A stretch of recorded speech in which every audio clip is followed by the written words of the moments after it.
তাদের পাশেই একটা সৌদি আরবের জাহাজ ডুবে গেল, আর যত যাত্রী ছিল সব মারা গেল, কিন্তু একজন হাফেজে কোরআনকে আল্লাহ তার কুদরতে বাঁচিয়ে রাখছেন। একটা কাঠের উপরে ভাসতেছে হাফেজে কোরআন, অল্প বয়সের একজন হাফেজ। ভাইয়েরা বন্ধুরা, মালদ্বীপের জেলেরা মাছ ধরার জন্য সাগরে নামলো। হঠাৎ করে নজর, কাঠের উপরে একটা বালক সাগরে ভাসতেছে, আল্লাহ তারে কুদরতে বাঁচিয়ে দিয়েছেন। জেলেরা যায় তার কাছে যায়, নৌকায় উঠাইল। ওই হাফেজ কোরআন, যেই বালক, তার সিনার মধ্যে আল্লাহর 30 পারা কোরআন। কোরআন বাহাদুরি করে সিনায় নেওয়া যায় না, আল্লাহর কালাম বাহাদুরি করে সিনায় নেওয়া যায় না। আল্লাহর কালাম ওই সিনার মধ্যেই ঢুকে, যেই সিনায় আল্লাহ পাক নিজে ঢুকায়া দেয়। এজন্য ওই হাফেজে কোরআনকে তারা নৌকায় উঠাইলো। কিন্তু ওই জেলেরা, তারা তো হাফেজে কোরআন কাকে বলে চিনে না, জানে না। কোরআনের হাফেজের মহত্ব বড়ত্ব জানে না, জানার কথাও না, কারণ তারা ইসলাম কি জিনিসটাও বুঝে না। নৌকায় করে মালদ্বীপ বাজার উঠাইলো। তখনকার সময় মানুষ বেচাকেনা হইতো।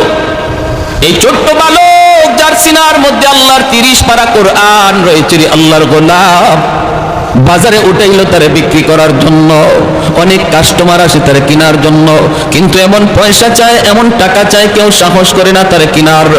কিন্তু ওই এলাকার একজন হিন্দু মহিলা ছিল, বড় ধনী। ওই মহিলার সম্পদের কোনো অভাব নাই, কিন্তু একটা ছেলে সন্তানের বড় অভাব আছে, শুধু একটা মেয়ে সন্তান। ছেলে সন্তান তার নাই।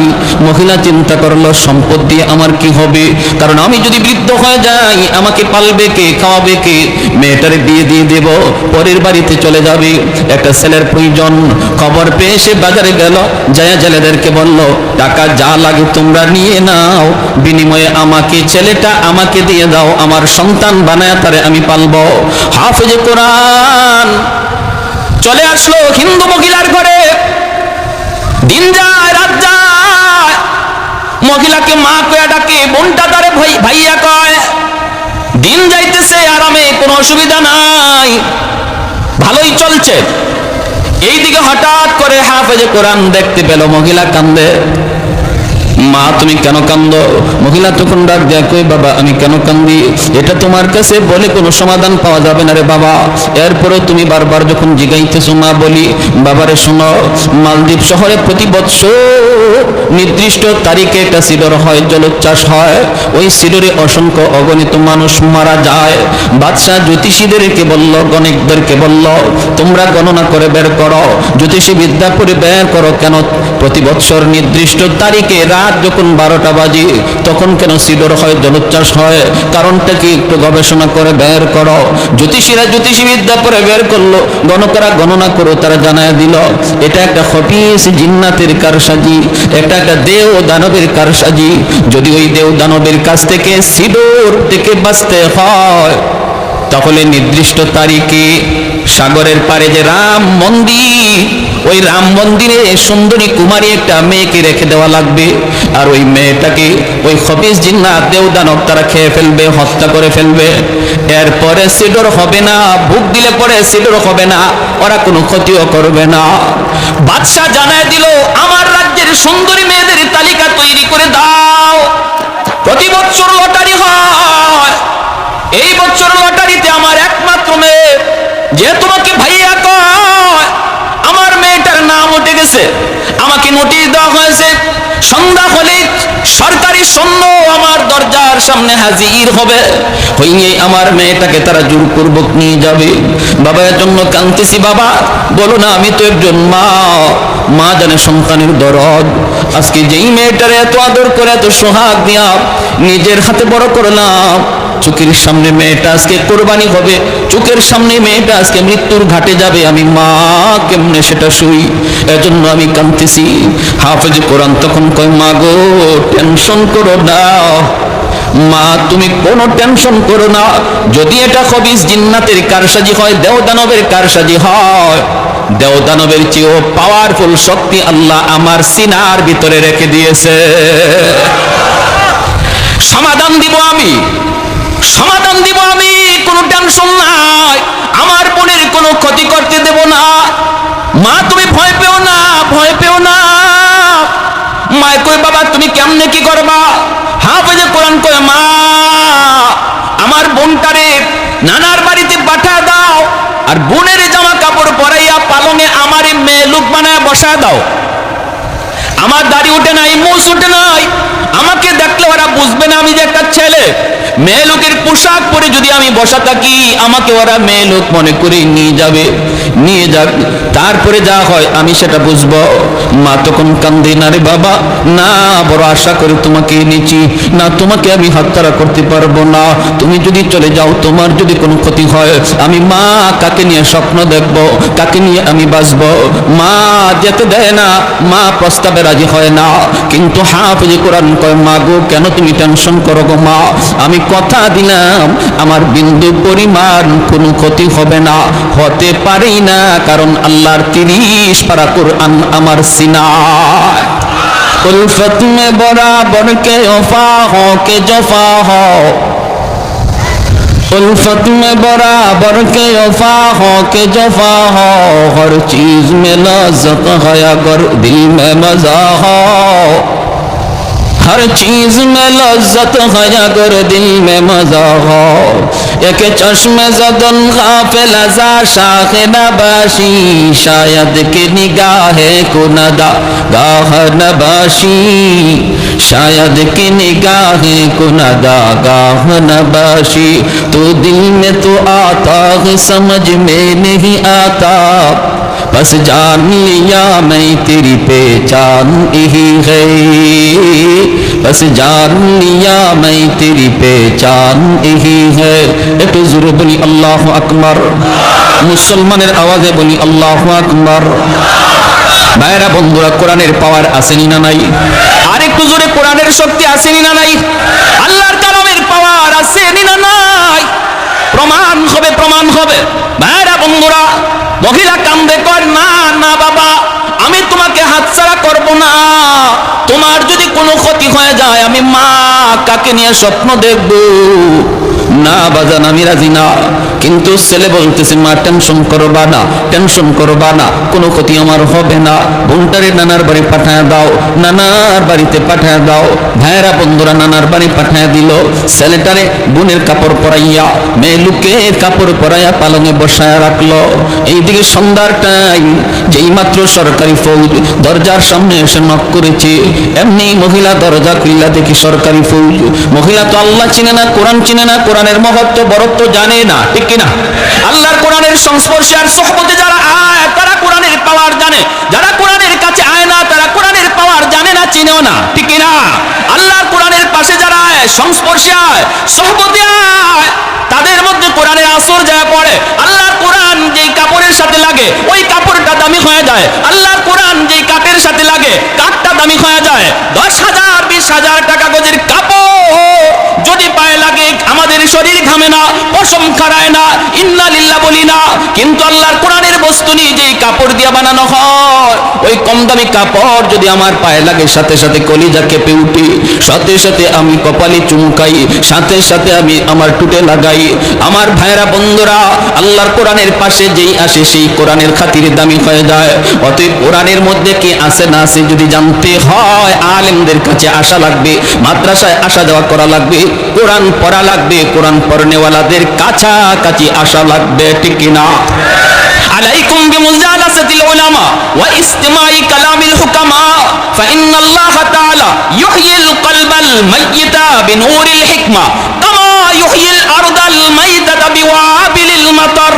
এজন্যই নবী বলেন উম্মতের দল, ফিতনার জামানায় যদি ঈমান বাঁচাতে চাও একা একা হাঁটবা না, নিজেরে তুমি বড় কিছু মনে কইরা না। যদি দৌলতে ঈমান ফিতনার জামানায় তোমার বাঁচাইতে হয়, আমি নবী ভবিষ্যৎবাণী করে গেলাম আমার উম্মতের উলামায়ে কেরামের সাথে মিলেমিশে থাকবা। উলামায়ে কেরামের সাথে যাদের সম্পর্ক থাকবে, নবীর হাদিসের ভাষায় তার ঈমান হেফাজত থাকবে।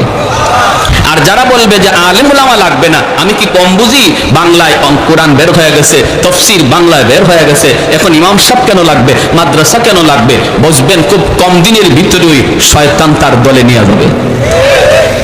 ভাই, যদি আপনি আলেম ওলামার সাথে সম্পর্ক রাখেন, ইমানের ডাকাত যে আপনার লেবাস পরে, ইসলামী লেবাস পরে আসছে আপনার ইমান ডাকাতি করার জন্য, আপনি তারে চিনবেন না। উলামায়ে কেরামের কাছে রাডার আছে, রাডার। ওই রাডার দিয়ে উলামায়ে কেরাম চিনবে সে ইসলামের বন্ধু নাকি দুশমন, সে চিনায়া দিবে। যখনই আপনারে বলবে এভাবে হয় না, এভাবে করলে হয়, এভাবে নামাজ হয় না, এভাবে পড়লে নামাজ হয়, এভাবে জানাজা হয় না, এভাবে পড়লে জানাজা হয়, এভাবে জুম্মা হয় না, এভাবে পড়লে জুম্মা হয়, যত যা কিছু আপনারে বলবে, কখন বলবে, যখন দেখবে আপনি একা একা হাঁটেন, নিজেরও অনেক বড় পণ্ডিত মনে করেন, নিজেই কোরআন পড়েন, কোন আলেমের কাছে যান না, তখনই আপনাকে সেই কথাগুলা বলবে। আর যখনই দেখবে আপনার সম্পর্ক ইমাম সাহেবের সাথে, সম্পর্ক মাদ্রাসার সাথে, সম্পর্ক মুফতি মুহাদ্দিসের সাথে, তখন আপনার ধারে কাছেও আসবে না। এটাই আমার নবী বলে গেছেন, কথাটাই আল্লাহর নবী বলে গেছে। সাবধান, সাবধান, আল্লাহর দোহাই। আপনি বাংলা পড়তেছেন, কোরআন পড়তেছেন, আমি নিষেধ করি না, পড়েন, কিন্তু পড়ার পরেও বুঝাটা বুঝতে হবে একজন আলেমের কাছ থেকে, ঠিক কিনা ভাই? পড়ার পরেও চূড়ান্ত বুঝটা নিতে হবে একজন আলেমের কাছ থেকে, জান্নাওয়ালা আলেমের কাছ থেকে। আজকের সমাজে আমাদের অনেক মুসলমান ভাই এই ব্যাপারে পথভ্রষ্ট হয়ে যাচ্ছে, গোমরা হয়ে যাচ্ছে, আলেমদের সাথে তার অন্তরে বিদ্বেষ জন্ম নিচ্ছে। আমার ভাইরা বন্ধুরা, হাফেজে কোরআন যতই মহিলাকে বুঝায়, মহিলা তো বুঝ মানতে রাজি না। দরজা খোলার পর যখনই দেখলো সরকারি ফৌজ, সাথে সাথে কয় রাম রাম রাম, আসেনি না? হ্যাঁ, ভয় পাইলেই কয় রাম রাম রাম। হাফেজে কোরআন মনে মনে কয়, মারে তোমার রামে বাঁচাইতো না, বাঁচাইবে আমার আল্লাহ। অবাক কিছু দেখলেই ওরা রাম রাম, অবাক কিছু দেখলেই ভগবান কইতে দেরি করে না। কিন্তু ভাইরা, ইসলাম এটা বলে না বটগাছ কোনোদিন দেবতা হতে পারে না, গঙ্গা কোনোদিন দেবতা হতে পারে না, তুলসী গাছ কোনোদিন দেবতা হতে পারে না, গাভী কোনোদিন দেবতা হতে পারে না। অবাক কিছু দেখলেই যদি খোদা মনে করো, এজন্যই তো 33 কোটি দেবতা হইছে। কাবা শরীফে ছিল মাত্র 360টা দেবতা, এরপরে যা দেখে ঈদেরই খোদা কয়, কইতে কইতে 33 কোটি, ঠিক না? উসমান হারুনি আল্লাহর বহুত বড় ওলি, আল্লাহর বহুত বড় ওলি উসমান হারুনি, খাজা মঈনুদ্দিন চিশতি রহমাতুল্লাহি আলাইহির উস্তাদ। খাদেম নিয়ে রওনা দিয়েছেন, শীতের রাত, ওযু করবেন, একটু ওযুর পানি গরম করা লাগবে। খাদেমকে বলতেছেন, বাবা দেখ তো কোথাও একটু আগুন পাওয়া যায় কিনা। খাদেম তালাশ করে করে পেয়ে গেল কিছু আগুন। আগুনের চতুর্দিকে মানুষজন দাঁড়ায় দাঁড়ায় আগুনের পূজা করে আর উলু উলু উলু উলু দেয়। খাদেম যায় বলতেছে, ভাই রে, তোমরা একটু আগুন দিবানি? কয় কেন? কয় উস্তাদের ওযুর পানি গরম করব। সাথে সাথে অগ্নি পূজারী দল, ওদের মাথা গরম হয়ে গেল। কই কি, আমরা আগুনের পূজা করি, এই আগুন নিয়ে তুমি ওযুর পানি গরম করবা? ভাগো মিয়া। কয় দেও না ভাই, একটু আগুন নিলে কি আগুন কমবে নাকি? কয় কমবে কি বাড়বে তা জানি না, তবে আগুন দিমু না।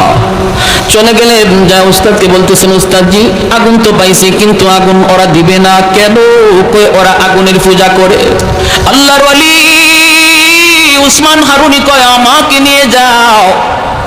ইনি আসলেন, এসে ইনি আবার আগুন চাইলেন, দিতে নারাজ। কেন দিবা না? কয় আগুনের পূজা করি। কেন পূজা করো? কয় বাপে করছে, দাদায় করছে। কেন করছে? কয় আগুন মরার পরে জ্বালাবে না, আগুনের পূজা করলে আগুন মৃত্যুর পর জ্বালাবে না, মায়া করবে, মায়া করবে। আল্লাহর ওলি উসমান হারুনি কয়, এত বৎসর যাবত আগুনের পূজা করো, তখন একটু যাচাই করে দেখো আগুন তোমাদেরকে মায়া করবে কি করবে না। দুনিয়াতে আঙ্গুলটা আগুনের ভিতর দিয়া দেখো, আগুন আঙ্গুল জ্বালায় কি জ্বালায় না। যদি দুনিয়াতে আঙ্গুল না জ্বালায়, তাহলে বুঝবা মরণের পরেও জ্বালাবে না। আর যদি দুনিয়াতে আঙ্গুল জ্বালায়, বোঝা গেল 60 বছর 70 বছরের পূজা আগুনে তোমাকে রেহাই দিবে না। অগ্নি পূজারীরা কই, মৌলবী বুঝছি তুমি আসছো আমাকে আগুনে জ্বালানোর জন্য। আগুনের স্বভাবটাই তো জ্বালানো, আগুনে কিছু দিলেই তো আগুন জ্বালায়, আগুনে কারে না জ্বালায়। উসমান হারুনি কয়, কি কইছো তোমরা, পাগল আহমাক? আগুনের স্বভাবটাই জ্বালানো নয়, আগুন চাইলেই জ্বালাইতে পারে না। আগুনের মালিক যদি আদেশ দেয়, তবে আগুনে জ্বালায়, আর যদি মালিক আদেশ না দেয় আগুন জ্বালানোর কোনো ক্ষমতা নাই। যদি আগুন নিজেই জ্বালাইতো তাহলে ইব্রাহিম খলিলুল্লাহকে কেন জ্বালাইল না? আওয়াজ দেয়া বলেন ঠিক কিনা? যদি আগুন চাইলেই জ্বালাইতো মুসা কালিমুল্লাহরে তুর পাহাড়ে কেন জ্বালাইলো না? পুরা তুর পাহাড়টা জ্বলে ছাই ছাই হয়ে গেল। আল্লাহ বলতেছে, রে আগুন সাবধান, আমার মুসার একটা পশম পর্যন্ত যেন না জ্বলে। সুবহানাল্লাহ, আর একটু জোরে সুবহানাল্লাহ। ওই অগ্নি পূজারীরা কই, মৌলবী ইব্রাহিম বুঝি না, মুসা বুঝি না, তুমি কিছু পারবা কিনা বলো, তুমি কিছু পারবা কিনা বলো। উসমান হারুনি বলে, তাহলে তোমরা বুঝি দেখতে চাও? হ, দেখতে চাই। এই কথা বলতে আল্লাহর ওলি উসমান হারুনি ছোট্ট একটা বাবু পাশে দাঁড়ায় রয়েছে, ওদেরই ছেলে। এই ছোট্ট বাচ্চাটারে কোলে লইয়া আল্লাহু আকবার বইলা একটা লাফ দিয়া আগুনের ভিতরে চলে গেলে। এখন তো শুরু হয়েছে Ram Ram Ram Ram Ram, high high high, মৌলবী মরছে মরুক, জ্বলছে জ্বলুক, আমাদের বাচ্চাটার কি দোষ ছিল? হঠাৎ করে আগুনের ভিতর ওরা তাকায় তাকায় দেখি আল্লাহু আকবার, ঘটনা কি? মৌলবী যে বাচ্চাটারে নিয়ে আগুনের ভিতরে ঢুকলো, আগুন তাদের চারপাশ দিয়ে দাও দাও করে জ্বলে, কিন্তু আগুন তাদের গায়ে লাগে না। বাচ্চাটারে নিয়ে ওসমান হারুনি আগুনের ভিতরে তিনি আদর করতেছেন, চুমুকাইতেছেন, মায়া করতেছেন। এই দৃশ্যগুলি ওরা আগুনের বাহির থেকে দেখলো। এরপরেই আল্লাহর ওলি ওসমান হারুনি আবারও আল্লাহু আকবার বলে বাচ্চা নিয়ে আগুন থেকে বের হয়ে আসলেন। এইবার অগ্নি পূজারীরা কয়ে, বুঝছি, হায় হায় হায়, এতদিন যাবত আমরা কার পূজা করি? আগুন তো ভগবান না, ভগবান তো হলো যে আগুনে ফরছে অথচ আগুন জ্বালাইছে না। ওসমান হারুনির পায়ে সেজদা করা শুরু করে দেয়। যেই মাত্র ওনার পায়ে সেজদা দেয়, আপনিই ভগবান, আপনিই ভগবান, তখন তিনি লাঠি দিয়ে আঘাত করে বলতেছে, আহাম্মকের দল, তোমরা তো অবাক কিছু দেখলে খোদা কইতে দেরি করো না। আরে আমি, এটা আমার কোনো কেরামতি নয়, আগুনে আমারে জ্বালাইছেন, এটা আমার কোনো বাহাদুরি নয়। আগুনের মালিকের উপর আমি বিশ্বাস করেছি, তোমরাও যদি আগুনের মালিকের উপর বিশ্বাস করো, ঈমান আনো, আগুন তোমাদেরকেও জ্বালাবে না। সাথে সাথে ওরা কালেমা পড়ে মুসলমান হয়ে যায়। मैं तालिब मौला हूँ मेरे इश्क निराला, मैं तालिब मौला हूँ मेरे इश्क निराला, है जुमला जहाँ जिनके तजल्ली से उजाला, है जुमला जहाँ जिनके तजल्ली से उजाला, मदरुद जहाँ गैर खुदा यार नदारम, যদি আদে খুদা কি চেদিগর কার নদারিম, যদি আদে খুদা কি চেদিগর কার নদারিম। একটু জোরে বলি আল্লাহু আকবার। এজন্যই মহিলা যেই মাত্র রাম রাম কয়ে, হাফেজে কোরআন কয়ে, মা নীরব, চুপ থাকো। সরকারি ফৌজগুলি ভিতরে ঢুকছে, ঢুকে ওরা দরজার দিকে তাকাইছে, খাটের উপরে বসা আছে এত সুন্দরী একটা মেয়ে। বলুন তো আপনারা মেয়ে না ছেলে? চেহারার মধ্যে মোছ নাই, দাড়ি নাই, কম বয়সে হাফেজে কোরআন বাংলাদেশে আসেনি না নাই? শুধু আছে তা নয়, বিশ্ব মানচিত্রে যে কয়জন বাংলাদেশের নাম দুনিয়া জুড়ে উজাড়া করেছে, সবাই কম বয়সের, এখনো দাড়ি মোছ তাদের উঠে নাই, ঠিক কিনা? বাংলাদেশের নাম সুনাম যারা বয়ে আনলো, তারাই হলো কোরআনের পাখি, এদেশের সম্পদ, ঠিক কিনা? দুর্ভাগ্য, দুর্ভাগ্য আমাদের কপাল পুরলো, যাদের খাতিরে দেশ বাংলার জমিনে মানচিত্রে পরিচিত হলো, আজকে তাদের কদর আমাদের সমাজে আর দেশে হয় না। ভাইরা আমার, ওরাই নিজেরাই কয়, হায় হায়, এত সুন্দর মেয়ে, এত সুন্দর মেয়ে তো কোনোদিন দেখি নাই, হায় রে, এত সুন্দর মেয়েটারে আজকে আমরা বলি দিব। সুন্দর তো হবেই, কারণ দেশ হলো নবীর দেশ, নবীর দেশে যার জন্ম, চেহারা তো সুন্দর হবেই।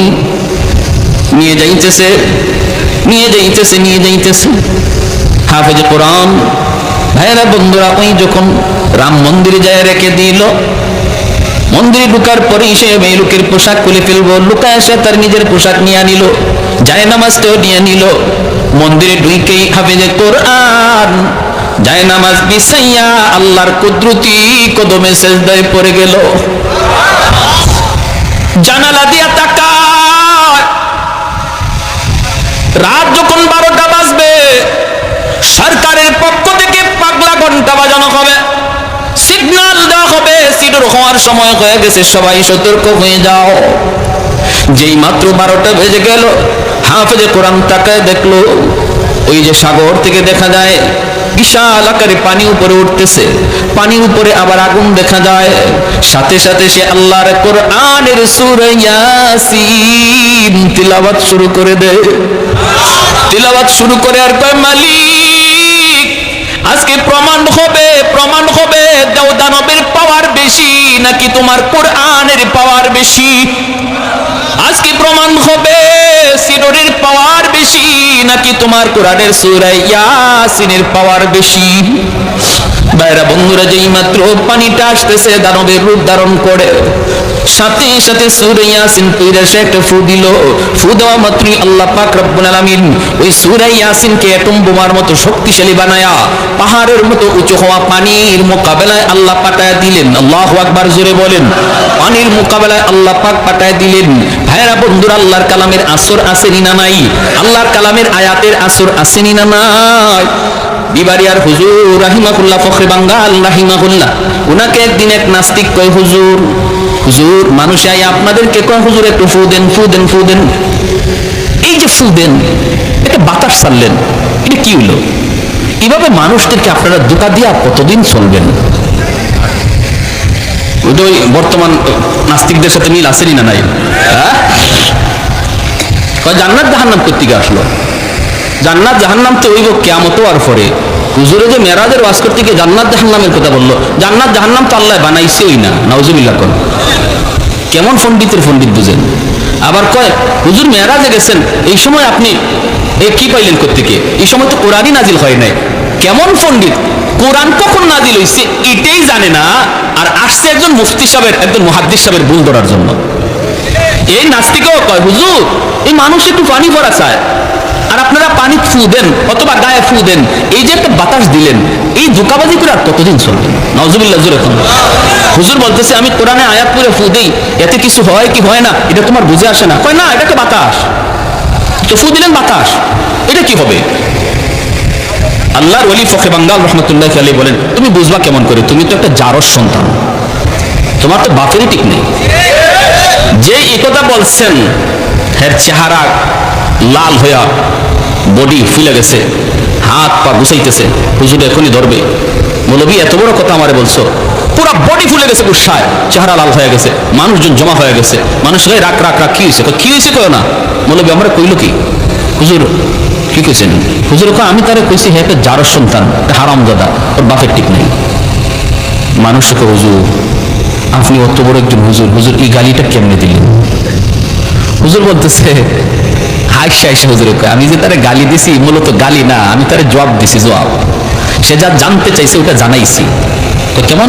হ্যাঁ জানতে চাইছে যে আমরা যে কোরআনের আয়াত করে ফু দেই, এই ফুতে কি হয়? ফু তো একটা বাতাস, এই বাতাসে তো কিছু হওয়ার কথা না, আমরা নাকি এরকম ফু ফা দিয়া ধোঁকাবাজি করি, এটা বুঝাইছে তারে। কেমনে বুঝাইছেন? বুঝো না তোমরা? আমি যে ওরে হারামজাদা বলছি, এটা একটা বাতাস ছাড়ছি, বাতাস। কি ছাড়ছি? ভালো করে বুঝছেন? তারে কি মারছি? না। তারে কি ইটা মারছি? না। তারে কোনো ধরনের টাচই আমি করি না, শুধু একটা বাতাস ছাড়ছি। এই বাতাসটাও একটা নাপাক বাতাস, একটা গালি। এতে করে দেখেন তার চেহারা লাল হয়ে গেছে, তার বডি ফুলে গেছে। একটা নাপাক বাতাসে যদি এমন আসর থাকে, তার চেহারাটারে ফুলাইয়া দেয়, বডিটারে লাল করে দেয়।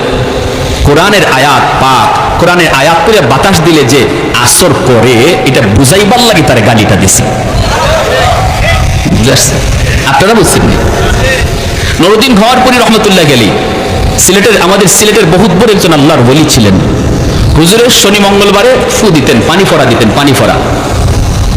তো মানুষজন এরকম পানি নিয়ে দিত, তো হুজুর অনেক ব্যস্ত থাকতেন, এজন্য মাঝে মাঝে করতেন কি, মাদ্রাসার সামনে একটা পুকুর ছিল, হুজুরে ওই পুকুরের মধ্যে ফু দিয়া চলে যেতেন, আর মানুষকে বলতেন তোমরা পুকুর থেকে পানি নিয়ে দাও। তো হুজুরে পুকুরে ফু দিয়ে চলে গেছেন, মানুষ পুকুর থেকে ওই বোতল ভরে ভরে পানি নিয়ে যাইতো, কাজ হয়ে যেত। এমন একদিন এক লোক আসছে হুজুরের খুব মহব্বতের, খুব মহব্বতের, এরকম একটা কাঁচের জগ, এই কাচের জগ নিয়ে আসছে, অসুবিধা হইতেছে আপনাদের? এরকম কাচের জগ ভরা পানি নিয়ে আসছে। আয়েশা বলতেছে, হযরত আমার একটু পানি ফোড়া, হুজুর একটু ফু লাগবে। হুজুর বলতেছে, কেন? আমি তো পুকুরে দিয়ে আসলাম, তুমি পুকুর থেকে নিয়ে যাও।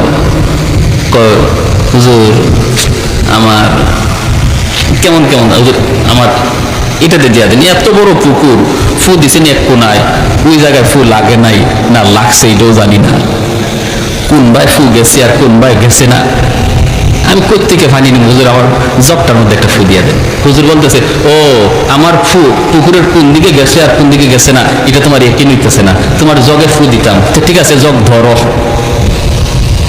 কাচের জগ তুমি ধরো, আমি ফু দেই।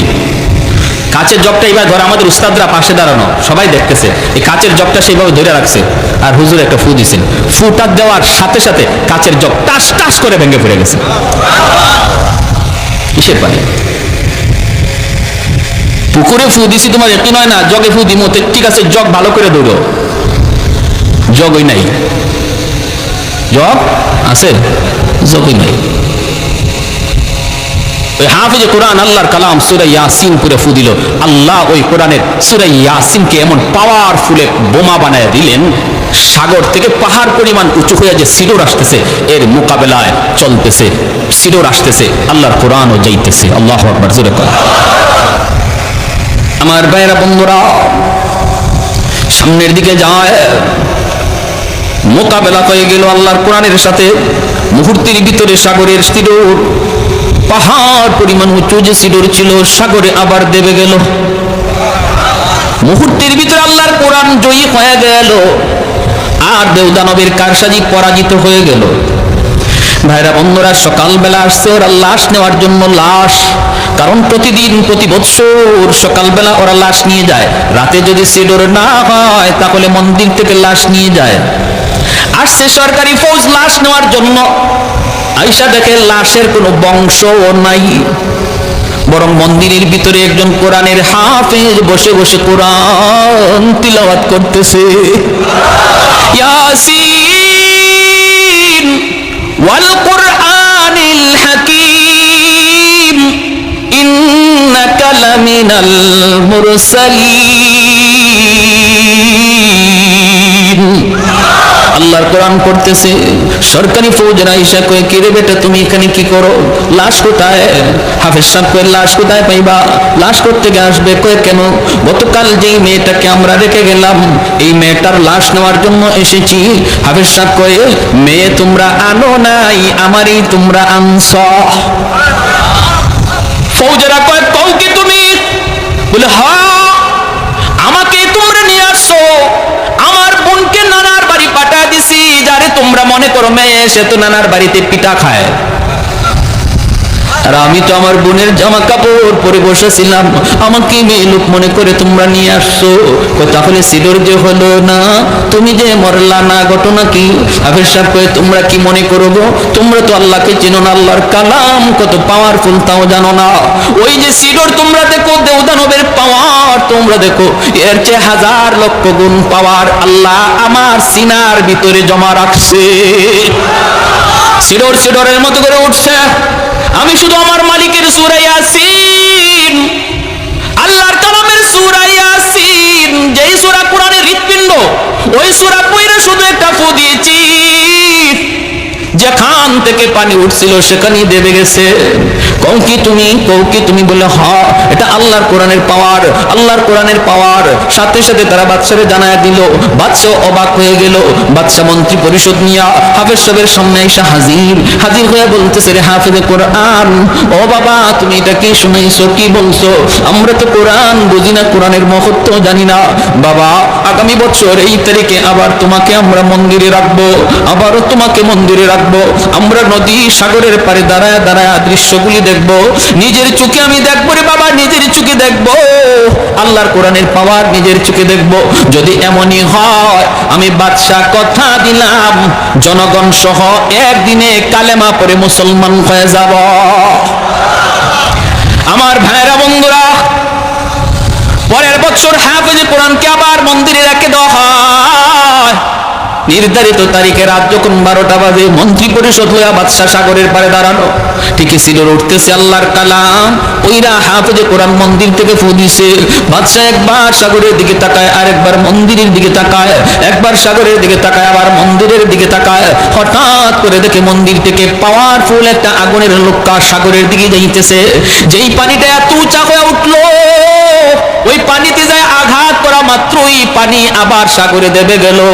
বাদশার সাথে সাথে এসে বলতেছে, রে বাবা হাত বাড়ায় দে, এতদিন পর্যন্ত অন্ধকার ধর্মে ছিলাম, সত্য ধর্মের সন্ধান পাই নাই, আল্লাহর কোরআন চিনি নাই, কোরআন চিনি নাই, কোরআনের মালিককেও চিনি নাই। আজকে তোমার হাতে হাত রেখে মন্ত্রী পরিষদ সহ কালেমা পড়ে মুসলমান হলাম। একদিনে মালদ্বীপের সমস্ত জনগণ একজন হাফেজ কোরআনের হাতে হাত রেখে সবাই কালেমা পড়ে মুসলমান হয়ে যায়। ইসলামের এত বড় অবদান কোরআনওয়ালাদের, হাফেজ কোরআনদের। কিয়ামতের ময়দানে আল্লাহ পাক রব্বুল আলামিন যখন একজন কোরআনের পাখিকে বলবে যাও জান্নাতে যাও, কেমনে বলবে জানবেন? পর্দার আড়ালে আনবে আল্লাহ। আল্লাহ পাক পর্দার আড়ালে আনবে একজন আলেমকে, একজন হাফেজ কোরআনকে। আইন আল্লাহ বলবে তুমি এই গুনাহটা কেন করেছিলা? ইয়া মাশারাল উলামা